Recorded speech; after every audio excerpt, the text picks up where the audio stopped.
Bien, pues seguimos entonces con la parte teórica de la teledetección. Seguimos y cerramos esta parte.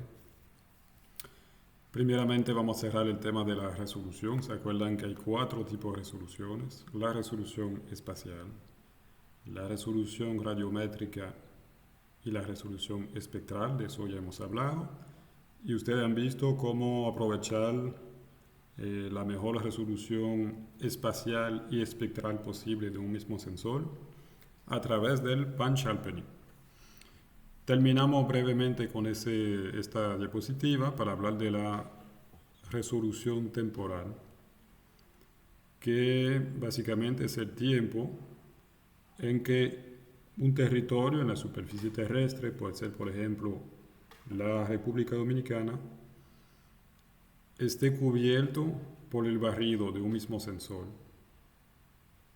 de forma repetitiva, es decir, con qué frecuencia de tiempo voy a poder ver la República Dominicana con el sensor Landsat 8, por ejemplo. Cada 4 días, cada 8 días, cada 2 semanas. Todo eso depende de la órbita del sensor, depende también del barrido de ese sensor, es decir, qué área cubre cada imagen que produce el sensor. Es muy importante, ¿por qué? Porque con una alta frecuencia temporal, es decir, con imágenes que salen con mucha frecuencia, digamos cada día, por ejemplo, pues vamos a poder monitorear mucho mejor la situación, digamos, por ejemplo, de recursos naturales que encontramos en la superficie. Entonces, típicamente estamos usando ahora los satélites para identificar los incendios cada 12 horas. Eso lo hacemos con satélites que tienen una excelente resolución temporal. Al contrario, un satélite que produce una imagen solamente cada 2 semanas o cada mes es un satélite que tiene una baja resolución temporal y nos limita bastante el tipo de análisis que vamos a poder hacer. Entonces, los satélites que tienen una buena resolución temporal los usamos en particular para todo lo que es monitoreo de incendios, monitoreo de cambio en el uso de cobertura, donde se está talando el bosque, por ejemplo. Monitoreo también de derrame de petróleo, etcétera, etcétera. Es decir, hay un gran número de elementos que podemos seguir si tenemos una buena resolución temporal.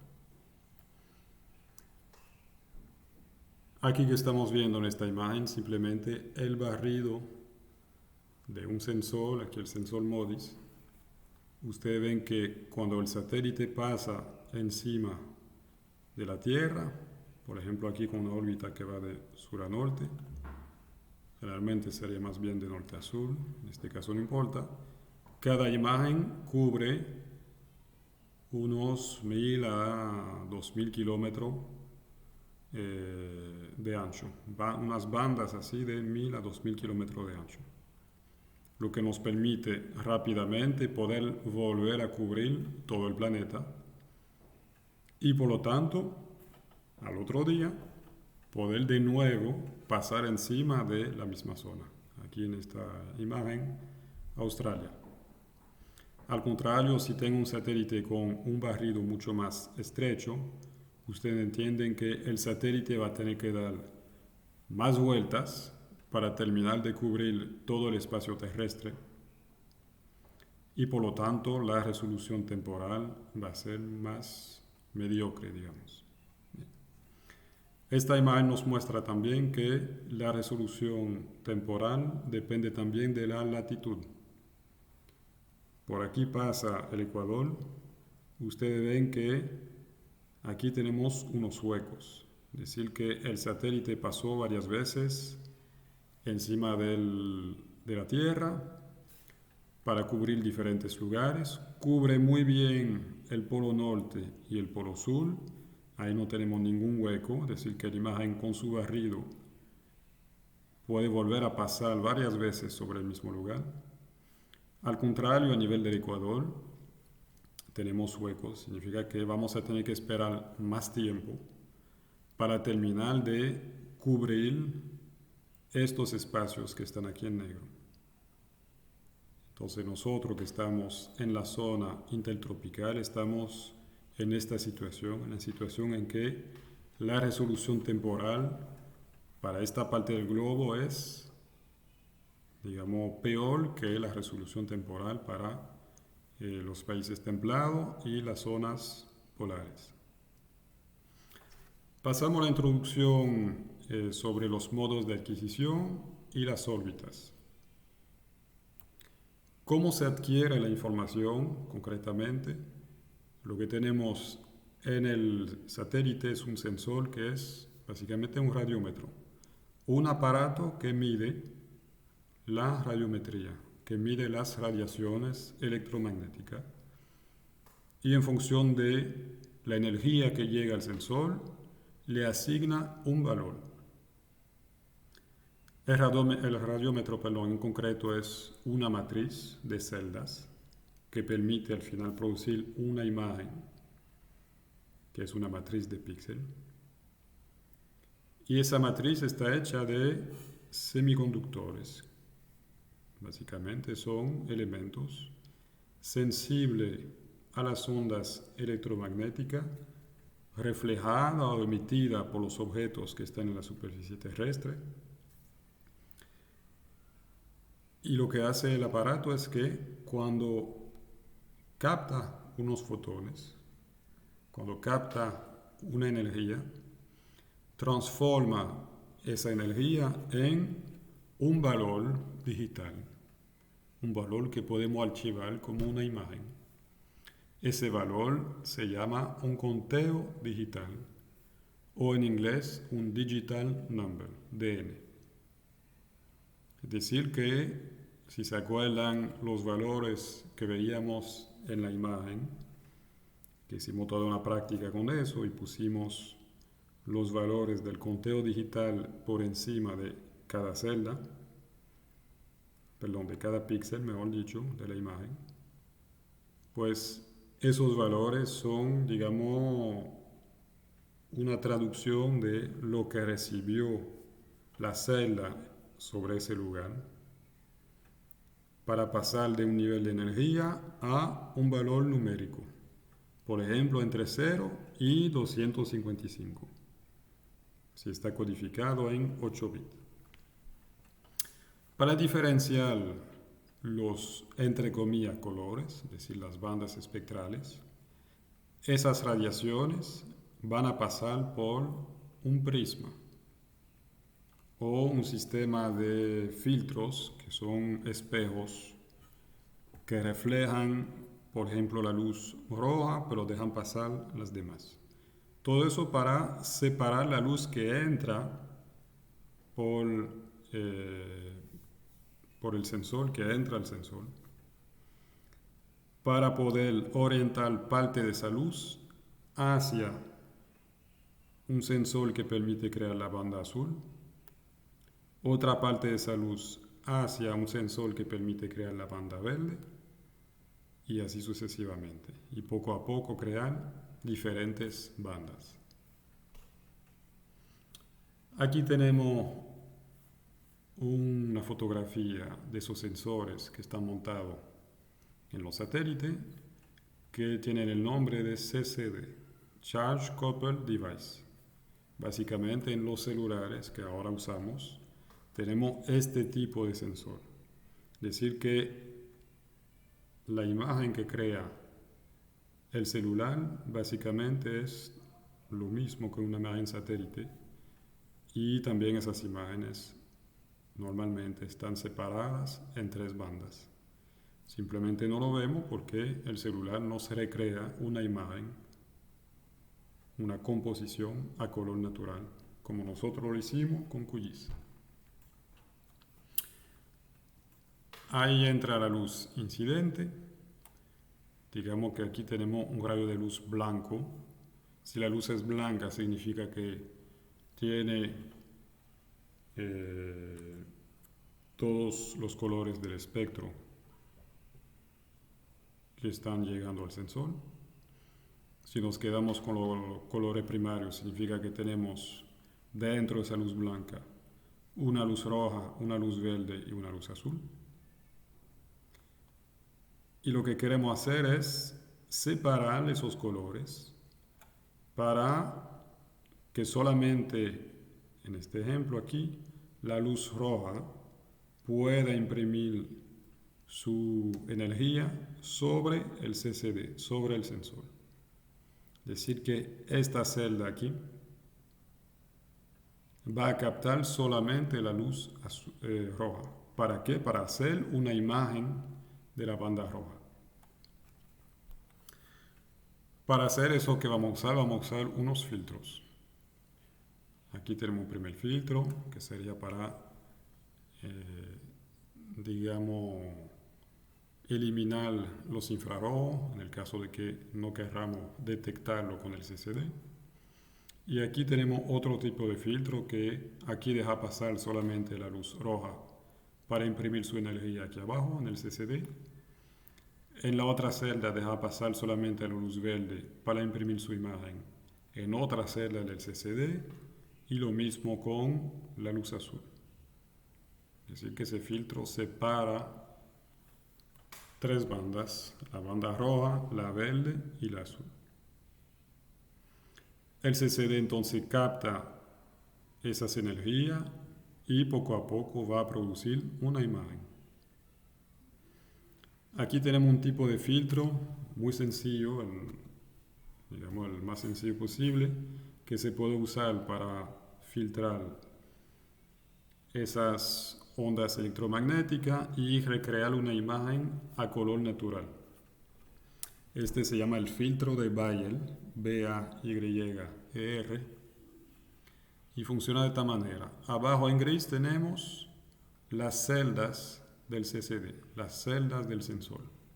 Esas celdas simplemente captan la energía que le llega y dan un valor numérico, un conteo digital.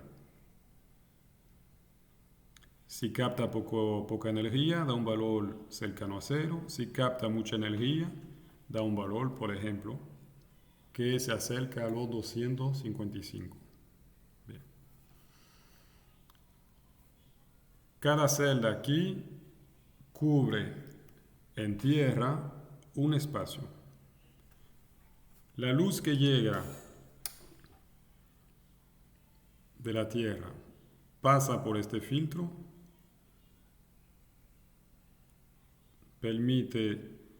ese filtro permite dejar solamente la luz azul. Es decir, que la parte verde y roja de la luz visible va a quedar filtrada, no pasa de ahí. Entonces solamente la luz azul puede pasar a través del filtro y imprimir su energía aquí en la celda que está abajo. Esta segunda celda deja pasar solamente la luz verde, luego esta la luz azul y así sucesivamente. En la segunda línea de la matriz de celda, esta deja pasar la luz verde, esta deja pasar solamente la luz roja, luz verde, roja, etcétera, etcétera. Bien. ¿Cómo vamos a crear una banda al final? ¿Y cómo vamos a poder crear una imagen a color natural?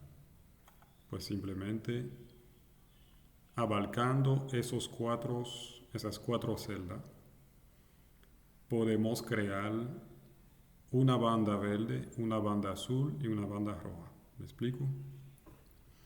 Dentro de estas cuatro celdas vamos a fusionar las informaciones de estas cuatro celdas y vamos a decir que todo eso ahora representa un píxel de la imagen. Bien. Para este píxel, el valor de la banda azul será el valor que captamos aquí.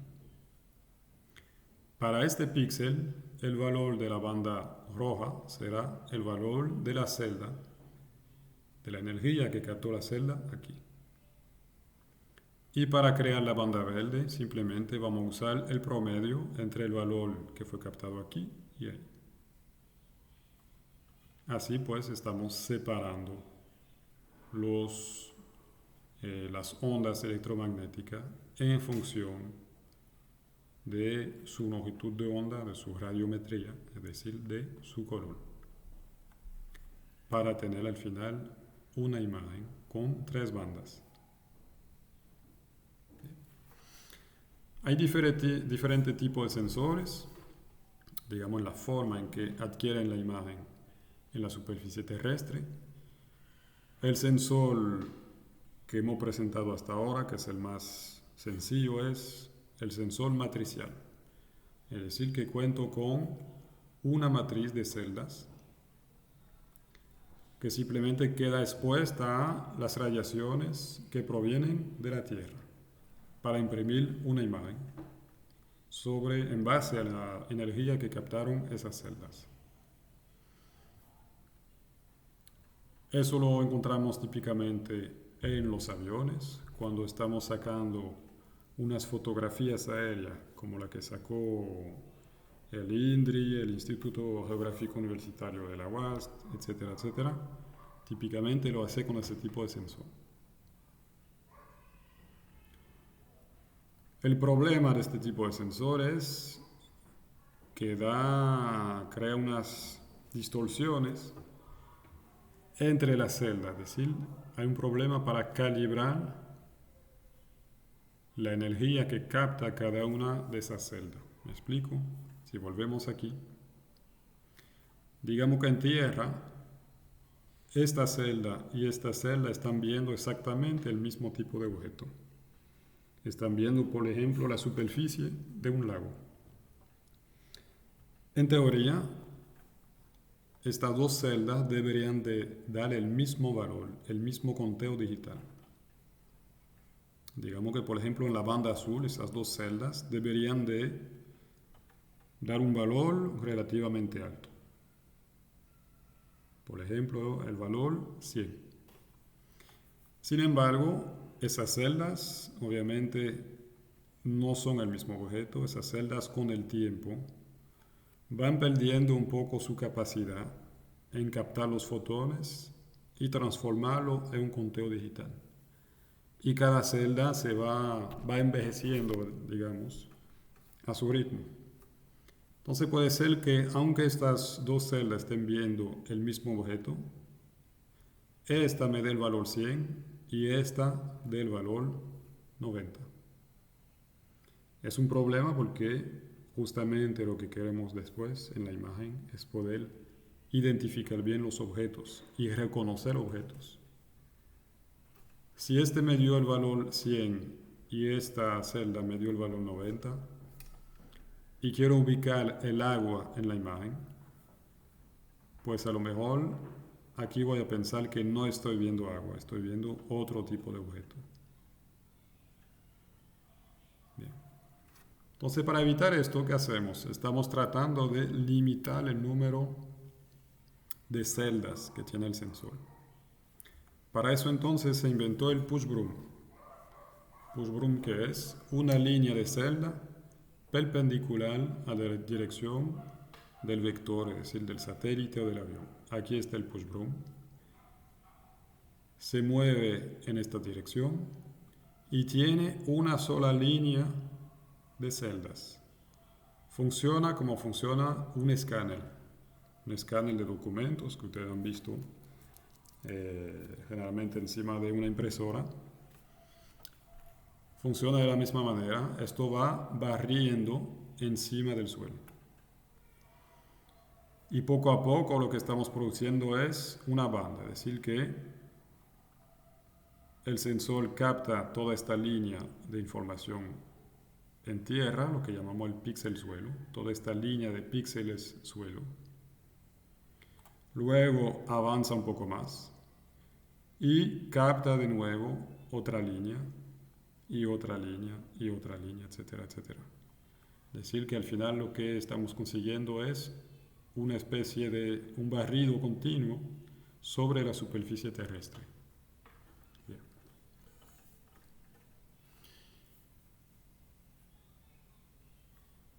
Permite tener entonces menos celdas, mejora un poco la calibración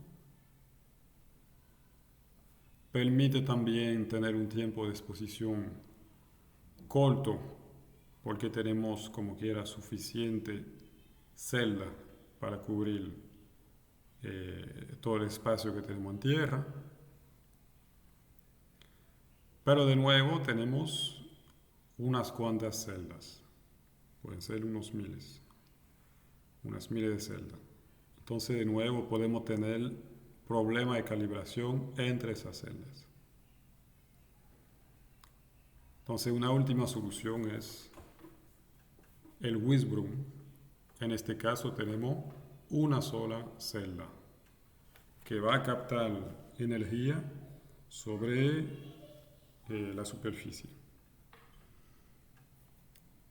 Es este ejemplo del Wishbone. Aquí tengo el vector que se desplaza en esta dirección. Entonces de nuevo vamos a escanear líneas, pero vamos a escanear líneas con una sola celda que con un juego de espejos mira primeramente de este lado y poco a poco va barriendo hacia acá. Se mueve el vector un poco más hacia el sur y de nuevo va barriendo en esta dirección. Se mueve aún más el sensor o el vector hacia el sur y de nuevo seguimos barriendo en esta dirección. Y de esta manera poco a poco conseguimos el mismo resultado que el pushbroom, es decir, una banda continua, un barrido continuo sobre la superficie terrestre, pero lo estamos haciendo con una sola celda. Entonces los problemas de calibración ya quedan, digamos, bastante reducidos, no digo totalmente eliminados porque queda un problema de calibración con el tiempo, es decir, que una imagen captada sobre un espacio en el año 2005 tendrá otros valores 10 años después simplemente porque esta celda también se va a degradar, se va a distorsionar poco a poco con el tiempo. Y terminamos con el sensor radar, la antena radar, que tiene la particularidad de que mira la Tierra de forma oblicua. Es decir que, si ustedes se fijan, los demás sensores tienden a mirar la Tierra de forma totalmente vertical. El radar no puede. Cuando hablamos de un radar de imagen, un radar que produce una imagen, simplemente por la forma en que se capta la información sobre el terreno. Lamentablemente no puedo entrar ahora mucho en detalle, que eso, digamos, es otro curso. Las órbitas, tenemos dos tipos de órbitas principales. Las órbitas geoestacionarias, que tienen una altitud de 36.000 kilómetros, con el nadir sobre el ecuador. ¿Qué es el nadir? Es el punto que está exactamente a la vertical del satélite sobre la superficie terrestre. Es decir, es el punto que está por debajo del satélite. Eso significa que el satélite está siempre encima del ecuador. Y ese satélite está ubicado justamente a 36.000 kilómetros de altitud para poder mantenerse sobre la misma longitud, es decir, mantenerse al final sobre el mismo espacio y ver constantemente el mismo territorio en la superficie terrestre.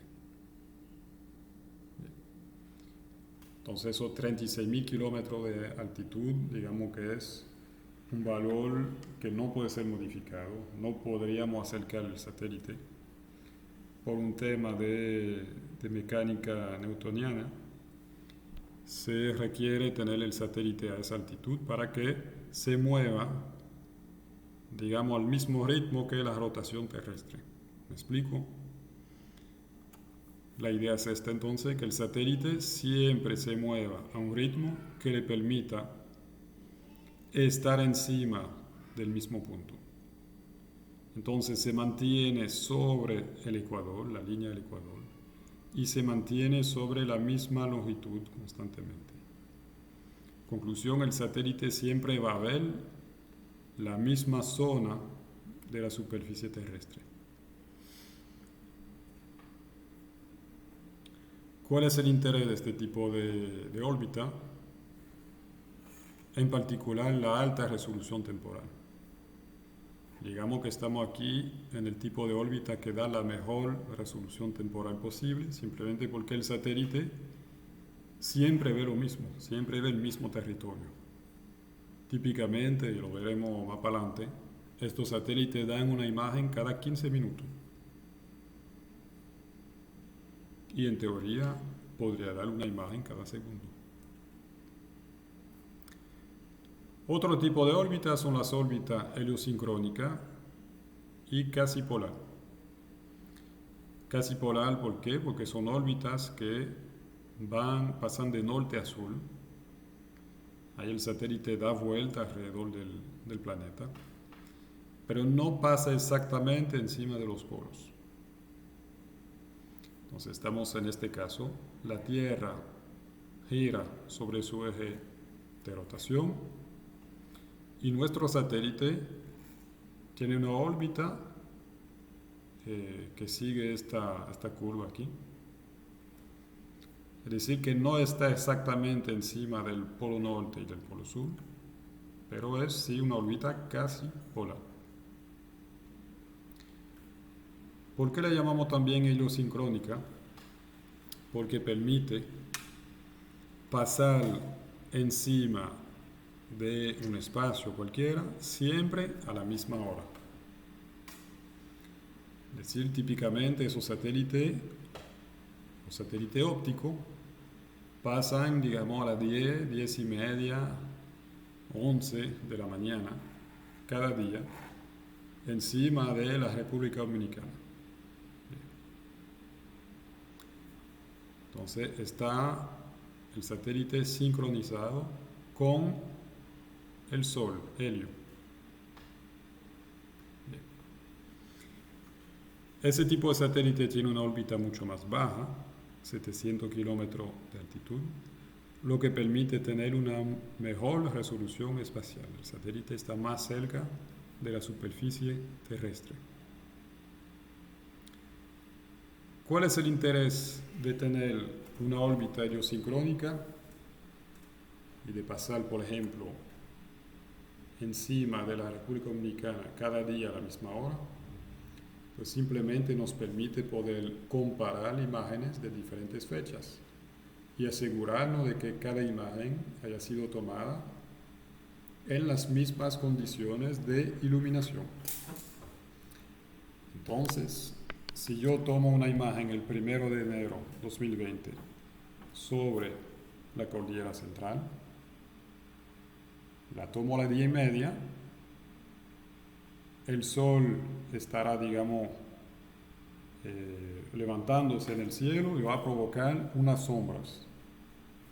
El sol estará, digamos, más del lado este, ya que se levanta de ese lado, y va a proyectar sombras del lado oeste.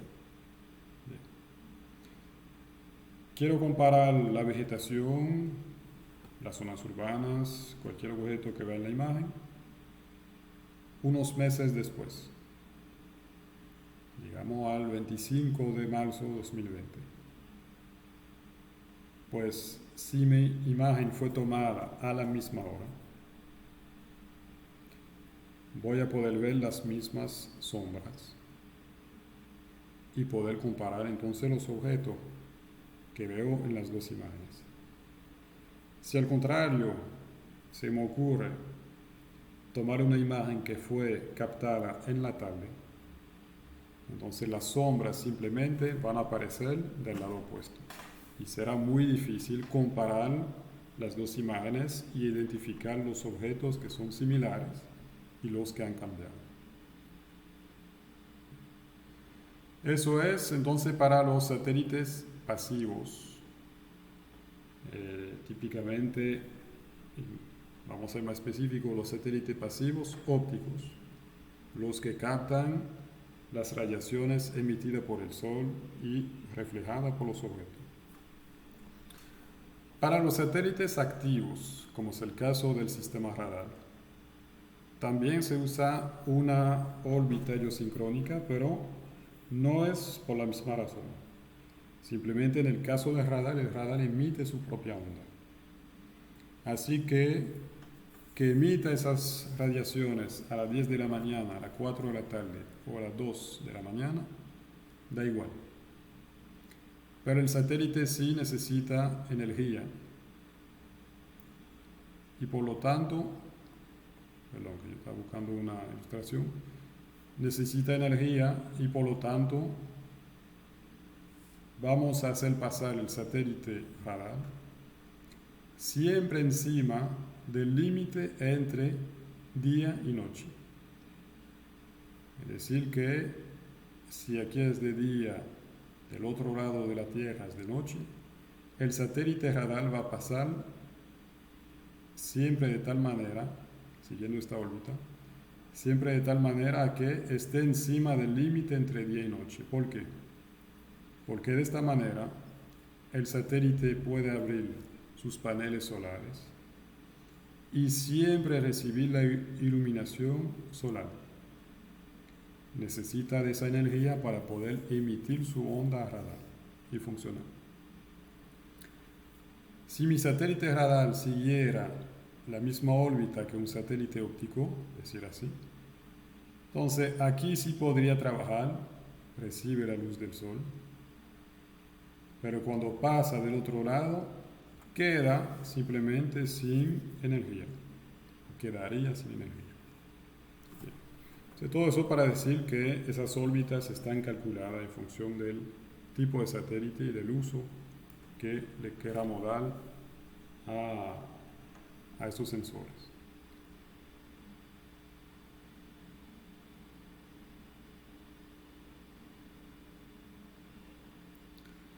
Bien, algunas aplicaciones entonces de la teledetección.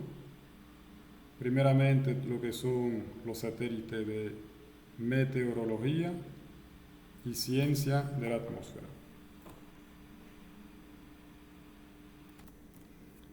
Con este tipo de satélite entonces vamos a captar información sobre la atmósfera, las masas de aire. Generalmente son satélites geoestacionarios, es decir, puede haber otro tipo de satélite, pero son los que permiten extraer una información con la mejor resolución temporal. El satélite, ubicado a 36.000 kilómetros, tiene un barrido bastante extenso que permite cubrir un 20% de la superficie del planeta de forma continua. Aquí tenemos de nuevo la órbita geoestacionaria encima del ecuador y manteniendo la misma longitud. El satélite puede ver gran parte del planeta. Aquí tenemos el disco que puede ver un satélite que se llama GOES, G-O-E-S, digamos una constelación de satélite, GOES oeste y GOES este. Cuando ustedes ven imágenes sobre los huracanes que se están acercando a la República Dominicana, están viendo imágenes de GOES este.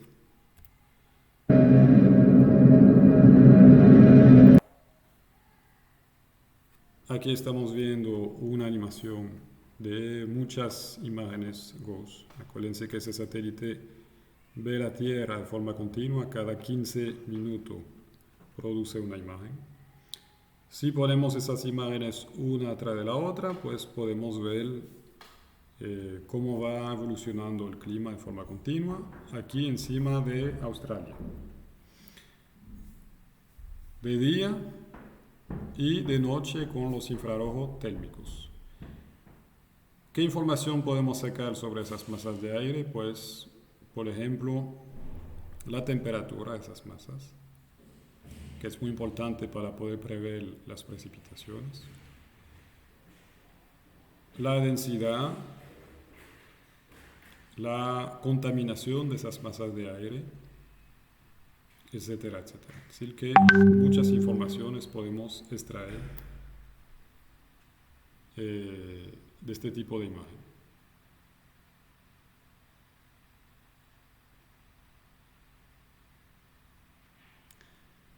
Obviamente la resolución espacial es mediocre, simplemente porque estamos viendo la Tierra desde 36.000 kilómetros de altitud.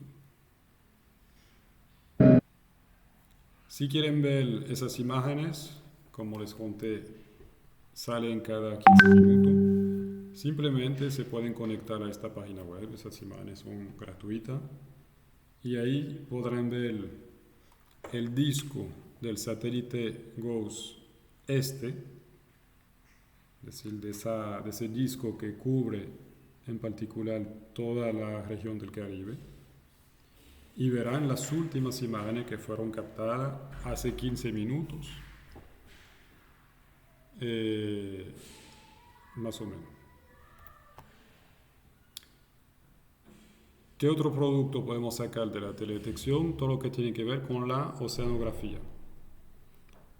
Entonces, el estudio de los océanos, de los mares, lo vamos a trabajar con satélites generalmente con una órbita casi polar. Vamos a poder medir la temperatura de los océanos con los infrarrojos térmicos.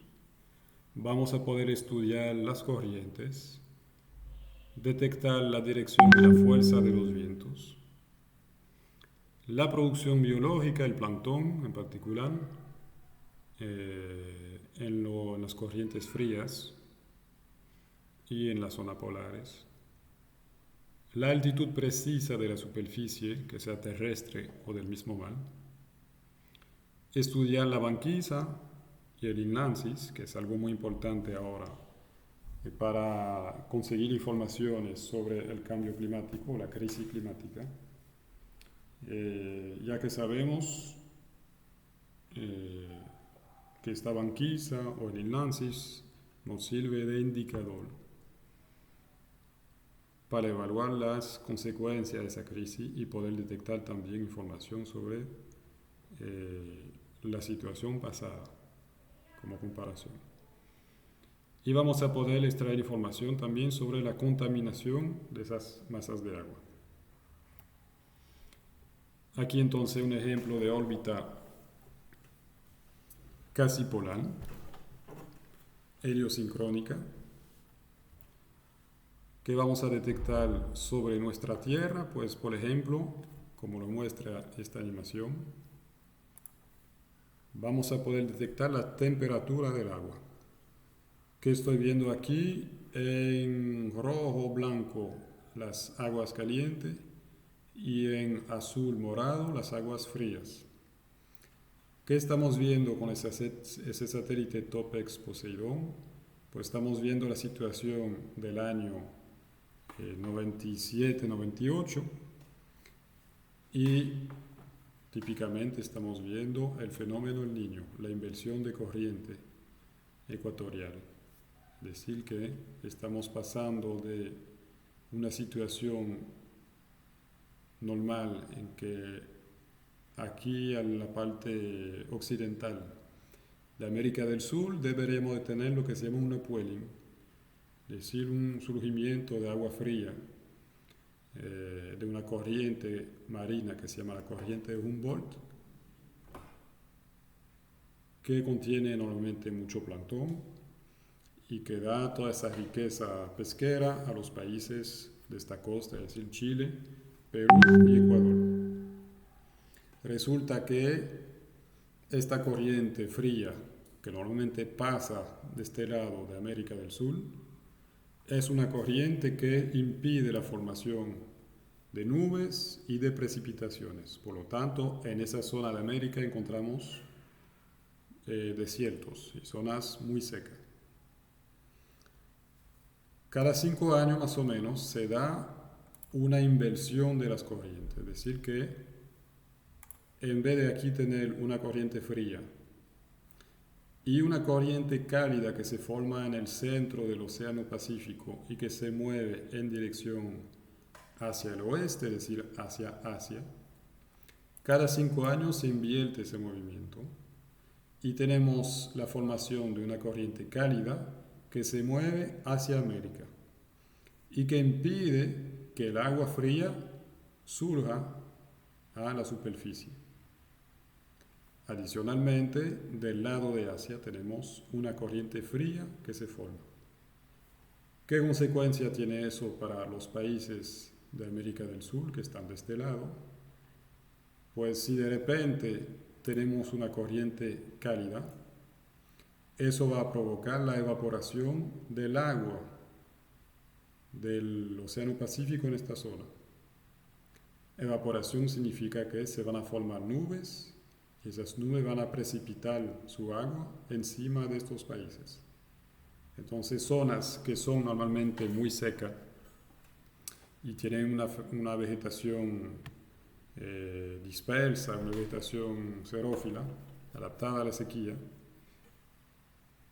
si encima de este tipo de vegetación de repente cae mucha agua, pues simplemente va a provocar muchas inundaciones. Bien. Y eso es lo que estamos viendo con esto. Aquí estamos viendo los resultados de otro sensor. Aquí es un sensor que funciona con un sistema radar que le permite detectar la altura de la capa de agua. ¿Y qué nos dice esta información aquí? Entonces el satélite nos permite detectar la altura de la superficie de agua y nos permite hacer eso de forma muy detallada, es decir, detectar variaciones centimétricas. Por lo tanto, nos dimos cuenta primeramente, gracias a ese tipo de sensor, que la altura del nivel del mar no es la misma en el mundo entero. Depende de qué, de la densidad de las rocas que hay debajo del agua. Diferente tipo de roca da diferente tipo de densidad y eso tiene una influencia sobre la atracción. Y nos dimos cuenta también de que depende de la temperatura de esa agua. Un agua más caliente tiene menor densidad y tiende a tener, digamos, un movimiento de expansión. Es lo que vimos aquí de nuevo. Estamos en el Océano Pacífico. Se está formando una corriente cálida de este lado y por lo tanto el agua se expande y el nivel de esta capa de agua sube localmente. ¿Qué otra cosa podemos ver? Aquí tenemos una imagen radar. Entonces, ¿se acuerdan del radar que vimos ahorita, que mira de forma oblicua hacia la Tierra? Ese radar es muy sensible a el relieve de la Tierra o del mar. Aquí estamos viendo el estrecho de Gibraltar, es decir, la zona que comunica entre el Océano Atlántico y el mar Mediterráneo. El agua del Océano Atlántico entra por el estrecho y aquí provoca un fenómeno de difracción. Esas olas que ustedes ven se van como abriendo cuando entran en el mar Mediterráneo. Esas olas las vemos muy bien con la imagen radar, no se podrían ver con la imagen óptica, sería mucho más difícil.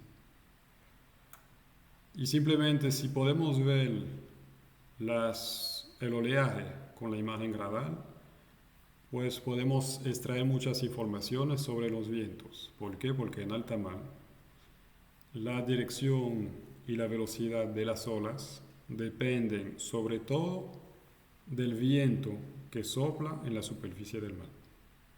Entonces, analizando las imágenes de radar, podemos producir este tipo de mapa que nos da la dirección en cada lugar aquí de la imagen, alrededor de Jamaica, la dirección y la fuerza del viento. La fuerza la ven aquí en la escala, depende está simbolizada por el color, la fuerza del viento.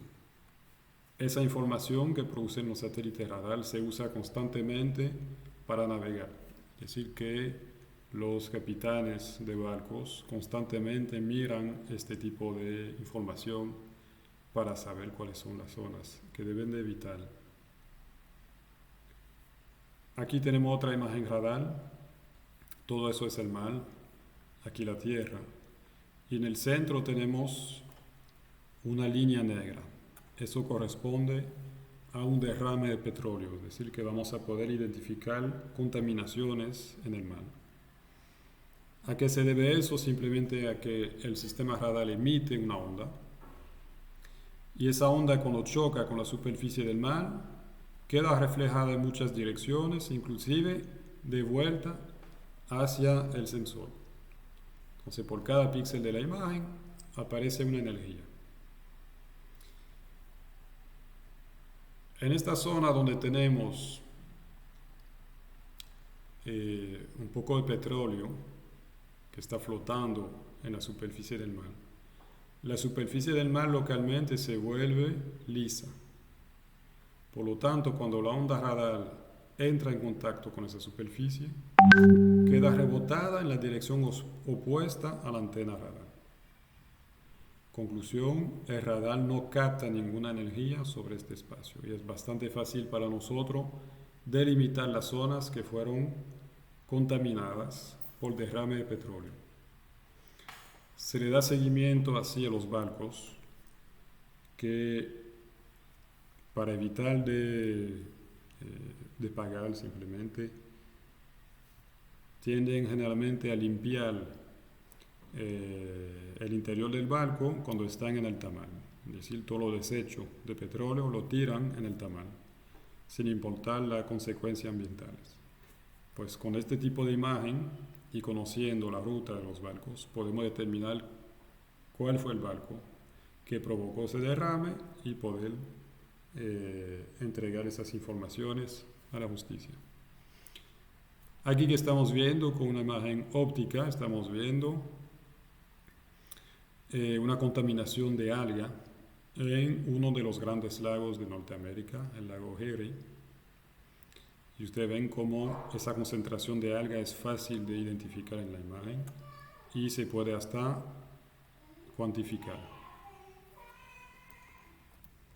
Sobre la superficie terrestre ahora, vamos a usar satélites también heliosincrónicos con órbita casi polar generalmente.